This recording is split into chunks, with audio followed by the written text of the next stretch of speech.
I very much enjoy the Dharmalars Roundup by James. Very much so. Listen how fun this is. Get a load of this show. You should go check it out. It's great.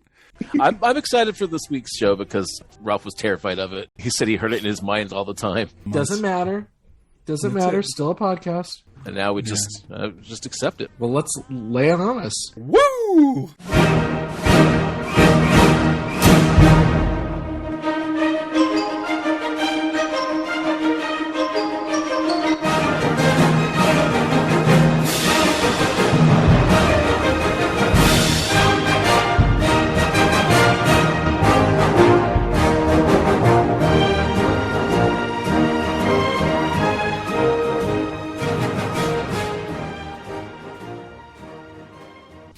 That was amazing. Here the Beatles are. Yeah, it's the Beatles, dude. They're my favorite. We're in a different spot now vis-a-vis the Beatles. The way I see it is this whole get back thing is them trying to get back to their roots. Can I take a moment here? I would like to say that we are... Does it have anything to do with stepping on crocodiles? Sucking down chili dogs. Stepping on crocodiles. When he's saying sucking on chili dogs, he's talking about chili dogs. Yeah. I guess so. That's super weird. It's a hot dog with chili on it. Which is weird. It's so weird. It's weird. Weird. Yes.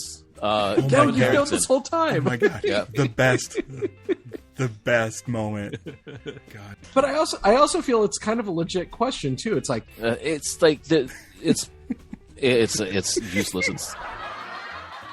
I want to talk about the footage down on the street. The guy interviewing.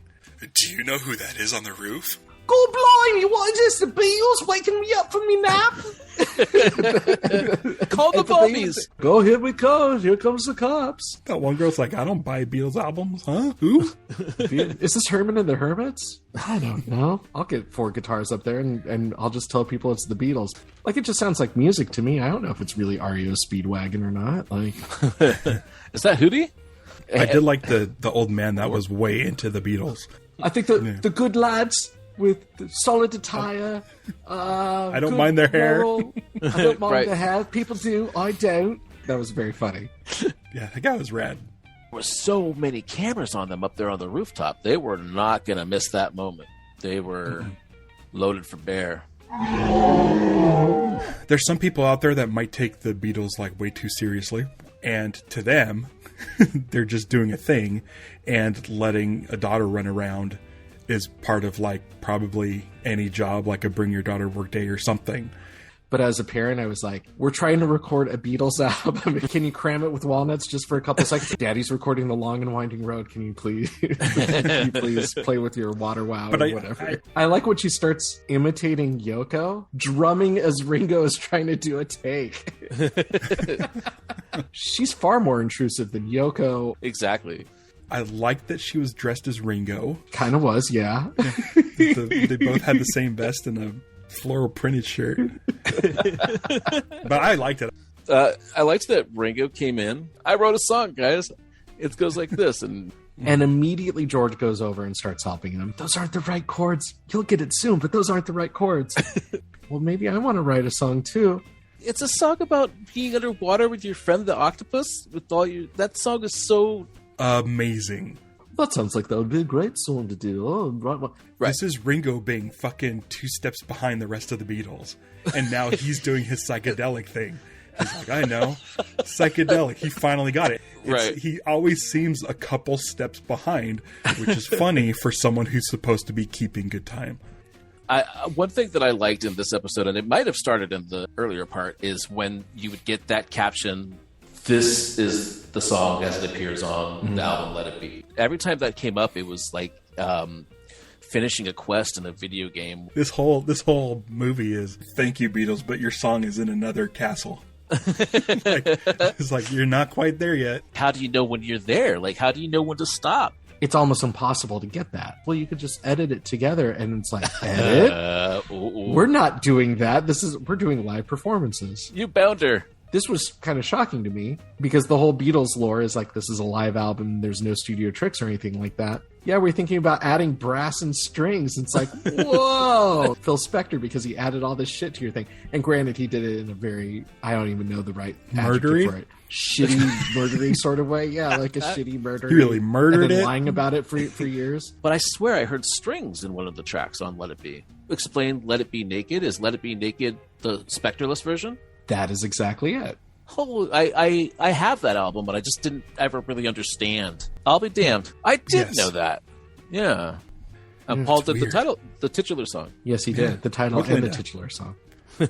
And like all Paul McCartney solo songs, 2/3 of that song is great. And then there's just a weird middle part. I'll take you down to the street. Oh, shit. Wow. Okay. I'll take you down. Alan Parsons was titled as Tape Operator. Coast to coast, LA to Chicago. Billy Preston is super talented and he can do anything. And I'm sure in real life it took more time to get to that point. And this is what the Beatles might look like without John. Like, it wasn't Billy on organ, it's Billy on guitar taking John's spot. Something is my favorite Beatles song. And for us, it's so obvious. It's so obvious. Like, how are you not getting this? Why? Like, so obvious. How is that line not obvious? You've got literally the 95% of the way. And you're sitting there yelling at your TV, come on, you idiot! It's not cauliflower! That song's too good for Let It Be. We're going to save that one for Abbey Road. My take is that Abbey Road is just a continuation of Get Back. A masterpiece in the truest sense of the word. It's all the skills they learned up to that point. Truly their masterpiece. A good way to cap it all off. Get Back and Let It Be was just in the rearview mirror. Without all these fucking outside, like, influence. You don't have your dripping hog and cameramen everywhere. And you're not constantly mic'd. So it's more of like, okay, cool. Thank God that's over with. We can now just do our thing. With back to basics. Michael Lindsay hogtied, so some would say. George Martin. This is one of the times Drippin' Hog was right to place a hidden camera in the lobby. It was brilliant. Those fresh-faced bobbies with their rosy cheeks and their chin straps. Mouth straps? Mouth straps at times when they were nervous. Yeah, nothing shows dominance and asserting authority like nibbling on your chin strap. Yes. Oh my God. They need their own episode. The moment when the police officers finally get to the rooftop and Paul notices is one of the greatest friggin' moments in this whole thing. He sees it, his eyes light up, and he continues singing in the mic. He's like, woo! And it's like, it was so good. The receptionist and the doorman. Better than any episode of The Office. They had an answer for everything. There's too many people up there. The doors have to be locked while recording. Oh, would you like a sweet, Jimmy? Oh, I got this check here. So goddamn funny.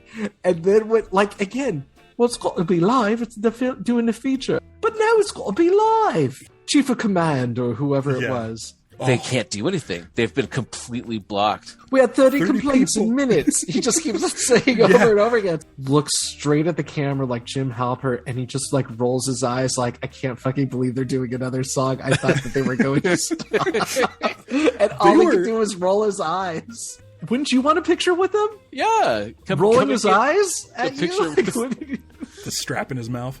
The Beatles are on the roof. The Beatles are on the roof. The Beatles are on the roof.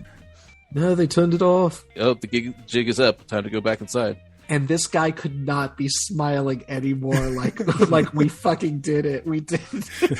He's just beaming. Part where Ringo said, "I farted." I just wanted to give you a heads up. George Martin says, "I'll light a cigar." I want to sound like the Dalai Lama chanting on the top of a mountain out to my throngs or whatever. I wrote that down, and that was hilarious. I've thought about this actually about the Beatles before we even watched this. Is that sometimes they'll do an ad lib. They do ad lib all the time, and then it's like set in stone. I will always go woo. Oh yes, saying a bunch of nonsense. George was like laughing about it. Paul stared at John. Yes, to make sure he got the words right this time. Blee blah blah ba doo doo. Let's just get it done, guys. We got the studio. Let's do 2 songs today. Why not? All right, are we ready for lightning round? All right, hit us with lightning round, bro. Okay. Here we go. First one. This one hit me hard. When they bust out Strawberry Fields Forever, and it's not done like as a serious take or anything. It's like, this is it. This is the only time you see the Beatles doing, probably one of their best songs. It totally got me. I was kind of gutted at the end of this. And you've been through this all with them.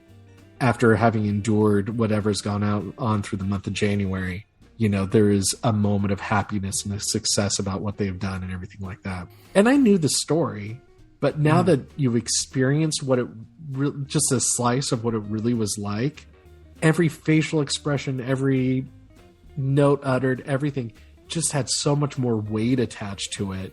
There's something about reading it as a sentence in a book versus now I'm watching the 45 minutes that sentence represents. Like that's a huge difference. It's like, yeah, Paul and George got into a fight, but to see all of the footage of it is just like, it changes everything. Does it make you appreciate the album more? It absolutely has. They're not all great like throughout though. I mean, even a shitty Star Wars movie, you still get to see lightsabers. Totally. They're Beatles Good songs performed. They're Beatles songs. Is there an album that every single song is good? Revolver. It's unprecedented. It's unprecedented for us to have this much information about these people in this environment. Immediately, I just want to watch it again. That's an effective piece of art. It was amazing. They swatted the fly that was on the wall, buddy. Yes. That was us. Did we do that? Does that mean anything? No, just because it was such a fly on the wall thing, and then now... Oh, they swatted the fly on the wall. I thought there was a literal fly on a literal wall that I didn't know. So are we doing this again next week, or are we going to... As far as Dharmalars goes, I don't know what we're going to be up to. How about Ben and I have a podcast? We'll just talk about your shit. Right, then that might be a problem. We're interchangeable anyway in many people's lives, so it's fine. Can you, if my shit's really long, can you whittle it down to like 11 minutes? Don't diminish it. Don't hide your light under a bushel. You didn't listen to last week's, did you? I didn't. I never do. I did. Did you enjoy the sponsor? You fucking suck up. When I say that I listen to the show, that is not sucking up. I'm always ashamed to admit that, and not because I'm ashamed of the show. You fucked up to listen to your own show. I know there's got to be something wrong with that. And I lived it. Like, I think that's the thing. I lived it. Like, maybe I'll come back to this in a couple of years and recall a conversation that we got, a 2-hour conversation that we had about Get Back, but I don't need that next week. Yeah. But you guys do, who are listening. Listen more. Smash that buzzer or whatever. Smash that buzzer. I'm saying right now, as far as Dharmalars is concerned, I mean, obviously 100% we're coming back. That is a guarantee. I know, and I didn't like it. You'd rather... what I did. Well, the last see you around the clubs. I'm saying Dharmalars will return in Moonraker. See you around the clubs. Again. All right. I don't want this to end. Oh, I guess it's over and the Beatles are dead now. It's recording stopped. You can feel free to lop off as much of the end of that as you want. Fuck it. All right, guys. See you.